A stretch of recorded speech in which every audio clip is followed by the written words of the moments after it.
मुझे गब्बर चाहिए, जिंदा।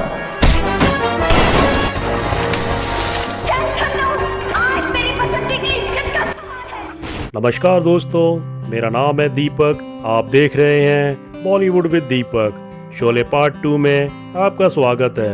अगर आपने इस वीडियो का फर्स्ट पार्ट नहीं देखा है तो लिंक आपको आई बटन में और डिस्क्रिप्शन में मिल जाएगा।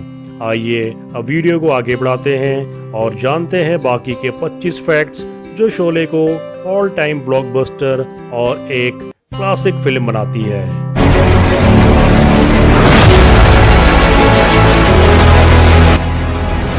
अक्सर कहा जाता है कि शोले फिल्म का शुरू का कलेक्शन स्लो था, यानी कि डिजास्टर्स था।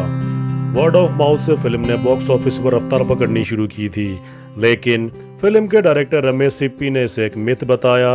उनका कहना था कि शोले की एडवांस बुकिंग बहुत फंटास्टिक थी और उस समय अमिताभ बच्चन के उभरते हुए स्टारडम ने फिल्म के प्रति आकर्षण पैदा कर दिया था, जिससे शोले की टिकटों के एडवांस बुकिंग में भारी इजाफा हुआ था।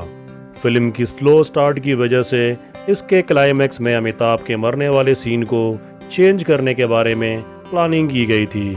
इस पर शोले फिल्म के डायरेक्टर रमेश सिप्पी ने कहा, यह भी एक मिथ है। उनका कहना था कि फिल्म की एडवांस बुकिंग बहुत अच्छी हुई थी, लोगों में फिल्म को लेकर क्रेज था, सब कुछ सही हो रहा था और हमारी शोले की पूरी टीम भी अमिताभ के क्लाइमैक्स में मरने वाले सीन को लेकर एक मत थी। ऐसा कुछ भी प्लान नहीं किया गया था। फिल्म का क्रेज इतना ज्यादा था कि लोग शोले फिल्म से इतने कनेक्ट हो गए, इमोशनल हो गए कि ये बात उठने लगी कि आखिर अमिताभ को क्लाइमैक्स में क्यों मारा गया। लेकिन रमेश सिप्पी के अनुसार यही करेक्ट स्टोरी टेलिंग है। सलीम जावेद ने ही अमिताभ और जगदीप को इस फिल्म में कास्ट करने के लिए जोर दिया था। उनके ही रिकमेंडेशन से अमिताभ बच्चन और सूरमा भोपाली यानी कि जगदीप शोले फिल्म का हिस्सा बने। रमेश सिप्पी एक वेस्टर्न स्टाइल में फिल्म बनाना चाहते थे जिसमें भारतीय वैल्यूज हों। इस फ्यूजन को करी वेस्टर्न कहा गया। ये दोस्ती हम नहीं तोड़ेंगे गीत में दिखाई गई रोड शोले की टीम ने खुद तैयार की थी। रमेश सिप्पी के अनुसार भारतीय डाकू कभी भी घोड़ों पर सवारी नहीं करते थे, वे पैदल ही होते थे। लेकिन 1961 की गंगा जमुना और 1963 की जीने दो जैसी क्लासिक फिल्मों ने डाकुओं को घोड़े पर दिखाने का ट्रेंड बना दिया था, इसीलिए सिप्पी ने घोड़ों को यूज़ किया। सेंसर बोर्ड ने गब्बर को पुलिस के हाथों मारने वाले सीन पर आपत्ति जताई थी, क्योंकि फिल्म इमरजेंसी के दौरान रिलीज हुई थी। तत्कालीन इंदिरा गांधी सरकार इस तरह के हिंसा के खिलाफ थी। किसी पुलिस वालों के हाथों किसी क्रिमिनल को मारते हुए दिखाया जाए, इससे इमरजेंसी के दौरान लोगों को गलत संदेश जाएगा। इसलिए क्लाइमैक्स में गब्बर को पुलिस के हाथों अरेस्ट होते दिखाया गया।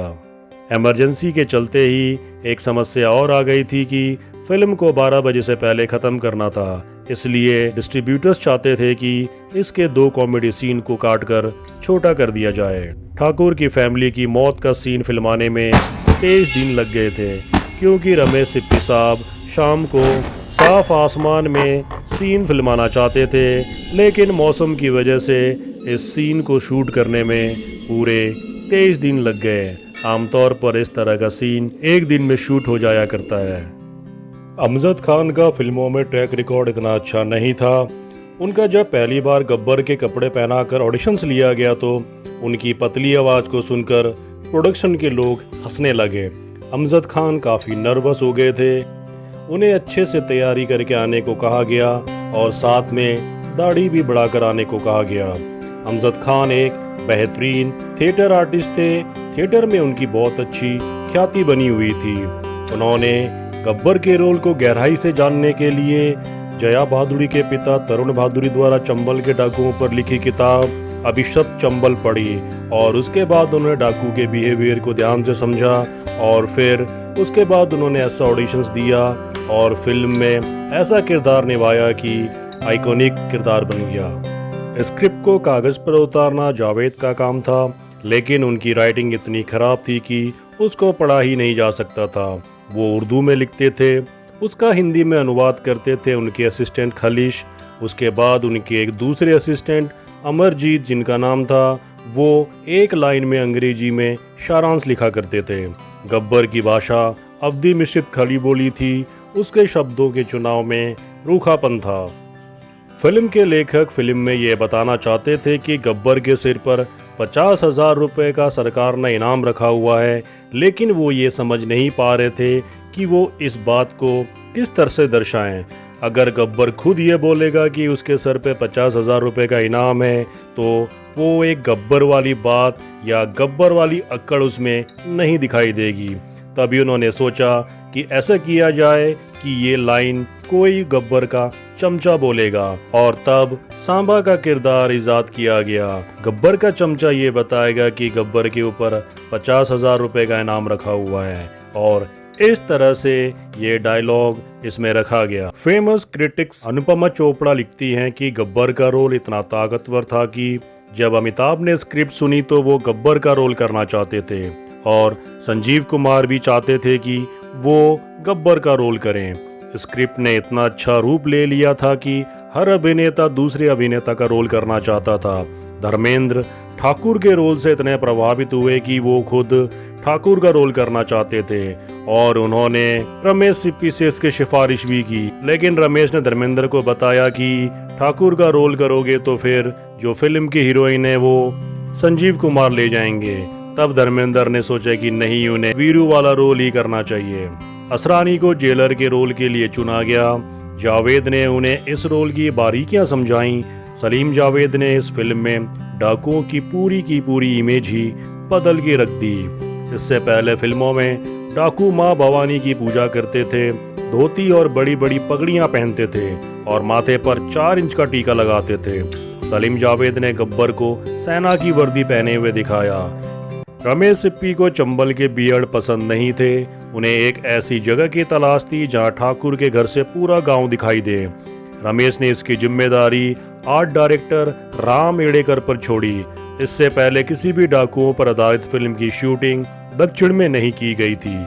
लोकेशन की तलाश में एडेकर अपनी कार से दक्षिण के लिए निकले। बहुत मशक्कत करने के बाद उन्होंने बेंगलोर से 1 घंटे की दूरी पर शोले की शूटिंग के लिए रामनगरम का चुनाव किया। संगीत निर्देशक के रूप में रमेश सिप्पी ने आर डी बर्मन को चुना। पंचम ने पहले गानों की धुन बनाई, उसके बाद आनंद बख्शी ने फिल्म के गीत लिखे। इस फिल्म के सभी बड़े कलाकारों को बेंगलोर के अशोका होटल में ठहराया गया था। हर स्टार को एक स्वीट और कार दी गई थी। कुछ सालों पहले ही बॉम्बे टू गोवा की शूटिंग के दौरान अमिताभ बच्चन को 2 स्टार होटल में ठहराया गया था। शूटिंग की लोकेशन होटल से 1 घंटे की दूरी पर थी। सबसे पहले सुबह 6 बजे रमेश और सिनेमेटोग्राफर दिवेचा शूटिंग के लिए रवाना होते थे। करीब 150 लोग रोज बेंगलोर से रामनगरम जाया करते थे। क्योंकि संजीव कुमार देर से सोकर उठा करते थे, इसलिए उनकी शूटिंग शाम को रखी जाती थी। पिक्चर के सेट पर करीब रोज 200 लोगों के लिए खाना बनाया जाता था। सांबा का किरदार निभाने वाले मैकमोहन ने पूरे 27 दिन शूटिंग की थी, लेकिन मिला सिर्फ 3 शब्दों का डायलॉग। इसके ऊपर मैं एक वीडियो पहले बना चुका हूँ। आखिर मैकमोहन क्यों रोए थे और शोले में उनका 3 शब्दों के डायलॉग के पीछे की पूरी कहानी क्या है, अगर ये आप जानना चाहते हैं तो आप मेरा ये वाला वीडियो देख सकते हैं। लिंक आपको आई बटन में मिल जाएगा।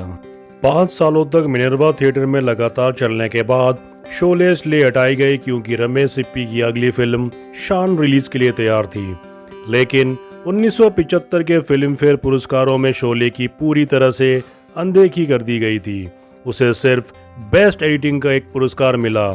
उस साल अधिकतर पुरस्कार दीवार फिल्म को मिले थे, लेकिन बॉक्स ऑफिस पर शोले का कोई मुकाबला नहीं था।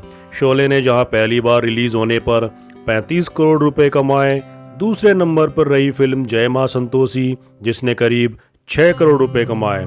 शोले का बॉक्स ऑफिस रिकॉर्ड अगले 19 सालों तक नहीं टूटा। जीपी सिप्पी ने एक इंटरव्यू में बताया था कि पूरी दुनिया में शोले को देखने वाले लोगों की संख्या भारत की कुल जनसंख्या से भी अधिक थी। करीब 130 करोड़ लोग अब तक शोले फिल्म को देख चुके हैं, जो कि एक वर्ल्ड रिकॉर्ड के बराबर है। फिल्म में छोटा रोल करने वाले बीजू खोटे उसके बाद से 2019 में अपनी मौत तक अपने स्क्रीन नाम कालिया से ही पुकारे गए। जब सड़क पर लोग उन्हें पहचान कर जोर से कालिया चिल्लाते थे तो उनके बेटे को बहुत बुरा लगता था। तब बीजू खोटे ने अपने बेटे को बताया था कि इसी नाम की वजह से हम अब तक रोटी खा रहे हैं। सांबा का रोल करने वाले मैकमोहन ने बाद में याद किया, मेरी तो पहचान ही चली गई। अब भी जब लोग मेरा ऑटोग्राफ लेते हैं और जब मैं अपना नाम मैकमोहन लिखता हूं तो वो मेरी तरफ आश्चर्य से देखते हैं। वह समझते हैं कि मेरा असली नाम सांबा ही है।